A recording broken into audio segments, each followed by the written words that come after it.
પંચમહાલના કાટુ ગોગંબામાં ચૈતર વસાવાની જનસભામાં મોટી સંખ્યામાં આદિવાસી સમુદાયના લોકો ઉમટ્યા। ચૈતર વસાવાના ભાજપ પર આકરા પ્રહાર। અમારી સભામાં લોકો ન આવે તે માટે ભાજપના નેતા દબાવતા હોવાનો આરોપ। સમાજ હવે જાગી ગયો છે। લાખો યુવાનો ચૈતર વસાવા બની ગયા છે। આમ આદમી પાર્ટીથી ભાજપના નેતાઓ ડરી ગયા છે। સ્થાનિક સ્વરાજ્યની ચૂંટણીમાં આમ આદમી પાર્ટી જીતશે। ભાજપ અને કોંગ્રેસનો આદિવાસી પટ્ટામાં સફાયો થશે।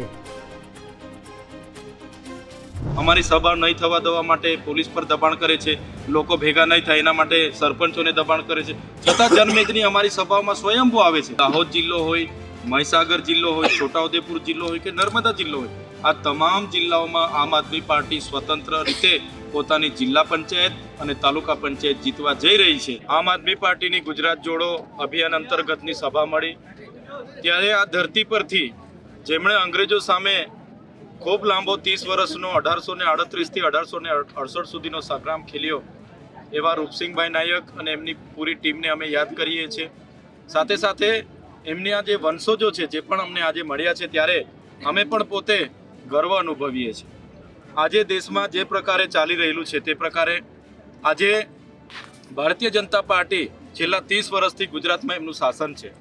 એક બાજુ યુવાનો ભણી ગણીને પોતાના પરીક્ષાઓ આપવા જાય છે ત્યારે પેપરો ફૂટે છે અને એક બાજુ ટોલના નામે લૂંટ ચાલે છે, મોંઘવારી એટલી બધી વધી ગયેલી છે, પોલીસ દ્વારા અનેક પ્રકારે દંડ ઉઘરાવવામાં આવે છે અને આ વિસ્તાર એ નજીકના આવતા અનેક ડેમોની બાજુમાં આ વિસ્તાર છે, છતાં એ ડેમોનું પણ પાણી આ વિસ્તારને આજ દિન સુધી મળ્યું નથી। અહીંના નેતાઓ માત્ર ને માત્ર નળ સે જલ અને મનરેગા જેવી યોજનાઓમાં પોતાની એજન્સીઓ લગાવીને કરોડો રૂપિયા ઘરે બેસીને પોતાની એજન્સીઓમાં ટ્રાન્સફર કરાવે છે, જેના કારણે અહીંના લોકોને રોજગારી નથી મળતી, અહીંના લોકોને નળથી પાણી નથી મળતું અને ડેમોથી કોઈ પણ સુવિધા સિંચાઈની આજ દિન સુધી મળી નથી। ત્યારે આ વિસ્તારના લોકો આજે મોટી સંખ્યામાં અહીંયા ઉમટી પડ્યા છે। અમે લોકોને આહવાન કર્યું છે, આઝાદીના 78 વર્ષ પછી આ લોકો વિકાસ પર્વ કાઢે છે, વિકાસ મહોત્સવને રથો ફેરવે છે, અમૃત મહોત્સવો કાઢે છે અને અહીંયા તો શિક્ષકો નથી, શાળાના ઓરડા નથી, બાળકો કુપોષણથી પીડાય છે, સિકલ સેલથી પીડાય છે અને આ વિસ્તારમાં રોજગાર પણ નથી। ત્યારે બધા જ લોકોને હવે સત્તા પરિવર્તનના આ ઝુંબેશમાં બધા જોડાય। આવનારી તાલુકા જિલ્લા પંચાયતમાં આમ આદમી પાર્ટી સ્વતંત્ર લડવા જઈ રહી છે। સારા લોકો આ સત્તામાં આવે, આ ઇલેક્શન લડે, જીતે, સત્તામાં આવે ને અહીંના લોકોના કામ કરે એવી અમે સૌને અપીલ કરીએ છીએ।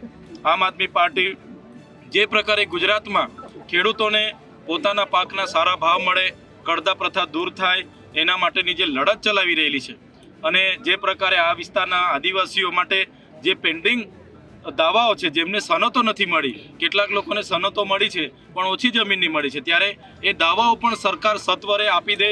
મનરેગાની જે લેબરની કામગીરી છે, રોજગારી છે એ પણ સત્વરે ચાલુ કરે। નળ સે જલમાં જે પણ કૌભાંડો થયા છે, મનરેગામાં એના જિલ્લા પ્રમુખના એજન્સીઓ દ્વારા 100 કરોડનું કૌભાંડ થયું છે, એમાં પણ તટસ્થ તપાસ થાય, એમના પર કાર્યવાહી થાય એવી અમે આજની મિટિંગમાં ચિંતન અને મનન કર્યું છે।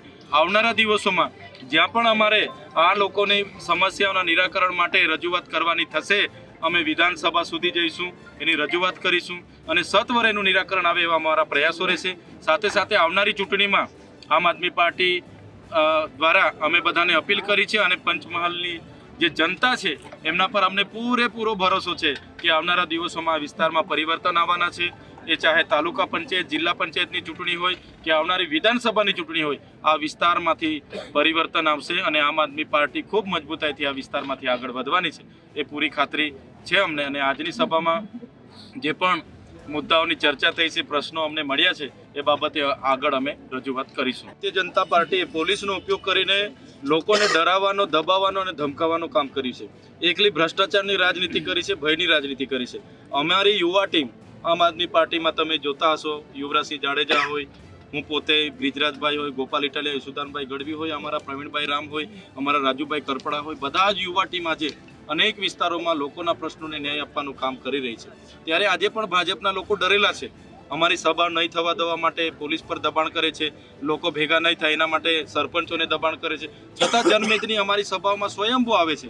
અમે એમના જેવા સરકારી ગ્રાન્ટોના કરોડો રૂપિયાનો ખર્ચો નથી કરતા. અમે 3-3 હજારની ડીશો કોઈને જમાડતા નથી. અમે 6-6 હજાર બસો મંગાવતા નથી. અમે 10-10 કરોડના ડ્રોમ કે મંડપ બનાવતા નથી. છતાં લોકો સ્વયંભૂ આવે છે.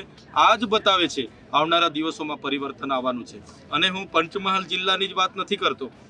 આપણા બાજુનો દાહોદ જિલ્લો હોય, મહીસાગર જિલ્લો હોય, છોટાઉદેપુર જિલ્લો હોય કે નર્મદા જિલ્લો હોય, આ તમામ જિલ્લાઓમાં આમ આદમી પાર્ટી સ્વતંત્ર રીતે પોતાની જિલ્લા પંચાયત અને તાલુકા પંચાયત જીતવા જઈ રહી છે એવું અમને પૂરેપૂરી ખાતરી છે. અને અમે ખૂબ મજબૂતાઈથી લડવાના છે અને આ ચૂંટણી જીતવાના છે. ગઈકાલનું રિઝલ્ટ તમે પંજાબનું જોયું હશે. 90% બેઠક આમ આદમી પાર્ટી જીતી છે. એ જ બતાવે છે આવનારા દિવસોમાં આ વિસ્તારમાંથી ભાજપ અને કોંગ્રેસના સુપડા સાફ થવાના છે અને આમ આદમી પાર્ટી આગળ વધવાની છે. આમ તો વાત બહુ જૂની થઈ ગઈ છે, પણ તમારા વક્તવ્ય દરમિયાન બ્રિજરાજભાઈએ પણ વાત કરી કે 84 દિવસનો જેલવાસ તમે ભોગ્યો છે. તો જેલવાસ દરમિયાનની શું તમારી નૈતિક દૈનિક જે નિત્યક્રમ કહેવાય એ કેવો હતો, અને જેલમાં કેવી કેવી યાતનાઓ તમે? અમે ભાજપ સામે અમારા લોકોના ન્યાયની વાત કરીએ છીએ. સંવિધાનમાં મળેલા અધિકારો, સામાજિક અધિકારોની વાત કરીએ છીએ. રોજગારી આપો એની વાત કરીએ, શિક્ષણની વાત કરીએ, સિંચાઈના પાણીની વાત કરીએ, પીવાના પાણીની વાત કરીએ, રોડ રસ્તાની વાત કરીએ. એટલે ભાજપના ભૂપેન્દ્રભાઈ પટેલની સરકારને ગમતું નથી. અમારા જેવા યુવાનોને બધાને જેલમાં નાખે છે. એક વાર નહીં, 7 વાર અમને જેલમાં નાખ્યા છે. જેલમાં અમને ડરાવવામાં આવે છે, ધમકાવવામાં આવે છે, અમને ભાજપમાં જોડાઈ જવા માટે દબાણ કરવામાં આવે છે, અમારા પરિવારને ડરાવવામાં આવે છે. છતાં અમે ડરતા નથી, કેમ કે અમે જે ગરીબ લોકો માટે લડીએ છીએ, SC ST OBC માઇનોરિટી માટે લડીએ છીએ, એ ગરીબ લોકોના અમારા પર આશીર્વાદ છે. જ્યાં સુધી અમારી ગરીબ જનતા અમારી સાથે છે ત્યાં સુધી છેલ્લા શ્વાસ સુધી અમારી ગરીબ જનતા માટે અમે લડીશું. અમે એવી જેલોથી ડરતા નથી અને સરકારને પણ કહીએ છીએ કે તમારી જેલો મોટી કરી દેજો. હવે અમારો સમાજ જાગી ગયો છે, હવે યુવાનો જાગી ગયા છે. હવે ખોટી રીતે અમને હેરાન કરવામાં આવશે. હજારો યુવાનો ચૈતરભાઈ બની ગયા છે, હજારો લાખો યુવાનો ચૈતર વસાવા આજે બનીને ફરે છે, કેજરીવાલજી બનીને ફરે છે. અમે ક્યારે અમના ભયથી ડરવા નથી. અમે પૂરી તાકાતથી ગુજરાતની જનતા માટે લડીશું અને ગુજરાતમાં પરિવર્તન અમે લાવીશું. ગુજરાતની અંદર આ છેલ્લો પ્રશ્ન પૂછી લે ચૈતરભાઈ કે જેમ ભગવાન બિરસા મુંડાની ઠેર ઠેર એ થઈ રહી છે, પૂજાઓ થઈ રહી છે, એમના સ્ટેચ્યુઓ મૂકવામાં આવે છે અને આદિવાસી સમાજ માટે એક પ્રેરણાનો સ્ત્રોત કહેવાય છે, અને એવી જ રીતે ચૈતરભાઈને બીજા કહી શકાય કે બિરસા મુંડાજી તરીકે લોકો જોઈ રહ્યા છે. એ વિશે તમે શું કહેશો? હું સામાન્ય પરિવારમાંથી આવું છું, ખૂબ નાનો માણસ છું. લોકોના આશીર્વાદથી આજે મારાથી બનતા પ્રયાસ લોકોના કામો કરવા માટે હું કરું છું. કુદરત અમને એટલી શક્તિ આપે કે અમારા લોકોને સાથે જ્યાં પણ અન્યાય થાય, અત્યાચાર થાય, ત્યાં અમે જઈને ઊભા રહીએ. ભગવાન બિરસા મુંડા એ આધ્યાત્મિક હતા. એમને જે દેશ માટે કર્યું છે, અમારા ગુરુ ગોવિંદજીએ દેશ માટે કર્યું. ખાદ્ય નાયક, તાટ્ય નાયક અને એના રૂપસિંહ નાયકે જ્યારે દેશમાં સૌપ્રથમ અંગ્રેજો સામે 1818માં ક્રાંતિ એના નાયકો અને ભીલોએ કરી હતી. 1826માં બીજો વિદ્રોહ એમણે કર્યો હતો. 1838થી લઈને 1868 સુધી 30 વર્ષ અહીંયા અંગ્રેજોની શાસન સામે અહીંના ભીલો અને નાયકોએ સંગ્રામ માંડ્યો હતો. ત્યારે એવા યોદ્ધા અમારા પ્રેરણા સ્ત્રોત છે. અમે ક્યારે દેશ આ સમાજના મસીહા બસીહા બનવા માંગતા નથી. અમે કોઈ ભગવાન બનવા માંગતા નથી, પણ અમે પરિવર્તન લાવીશું. અમે ભાજપની આ તાનાશાહી સરકાર સામે લડીશું. અમે ક્યારે પણ અમે એમના જેલો બેલોથી કે કેસો બેસોથી ડરીએ નહીં. હા, અમારા સમાજ માટે લડતા લડતા ક્યાંક અમારું ધડ પણ ધરવું પડશે, તમે સમાજ માટે ધરીશું. હમણાં છેલ્લે આપણું જે આ પાર્ટીનું જે પ્રદેશનું જે ડેલિગેશન છે, માનનીય મંત્રીશ્રી અને વિધાનસભાની અંદર ગુજરાતના મુખ્યમંત્રીશ્રી પાસે ગયા હતા, તો શું માંગણીઓ હતી અને એ અંગે એમનો શું પ્રતિભાવ હતો? અમારી સ્પષ્ટ માંગણી હતી કે ખેડૂતો જે પાક પકવીને બજારમાં વેચવા જાય છે તો એમને યોગ્ય MSP પ્રમાણે એના ભાવ મળે.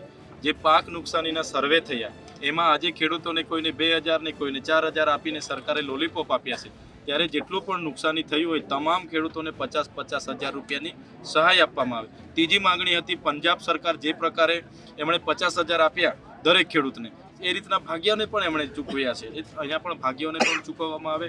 અને પંજાબ સરકાર જે પ્રકારે ખેતીવાડી માટે 12 કલાક મફત વીજળી આપે છે, તો ગુજરાત સરકાર પણ ખેડૂતોને 12 કલાક મફત વીજળી આપે એ પ્રકારના 11 મુદ્દાઓ અમે ત્યાં મૂક્યા છે. હાઈ ટેન્શન લાઈનોમાં ખેડૂતોને વળતર મળે, નહેરમાં જે લોકોની જમીન જાય, રોડમાં જમીન જાય, જે લોકોની ડેમોમાં જમીન ગઈ છે એમને પણ યોગ્ય વળતર મળે, એમના પરિવારમાંથી એક જણને નોકરી મળે, એવા 11 પ્રકારના મુદ્દાઓની અમે માગણી કરી. માન્ય મુખ્યમંત્રી પર અમે અપેક્ષા લઈને ગયા. એમણે અમને કીધું છે કે ટૂંક સમયમાં બધા માગણીઓ પર અમે ચર્ચા કરીશું અને એને શક્ય બને એટલી સરળતાથી અમે મૂકીશું અને મંજૂર રાખીશું. તો અમે એ જોઈએ છે. અગર નહીં થશે તો આવનારા દિવસોમાં તમામ વર્ગના લોકોને સાથે રાખીને પૂરા ગુજરાતમાં આંદોલન તો કરીશું અમે.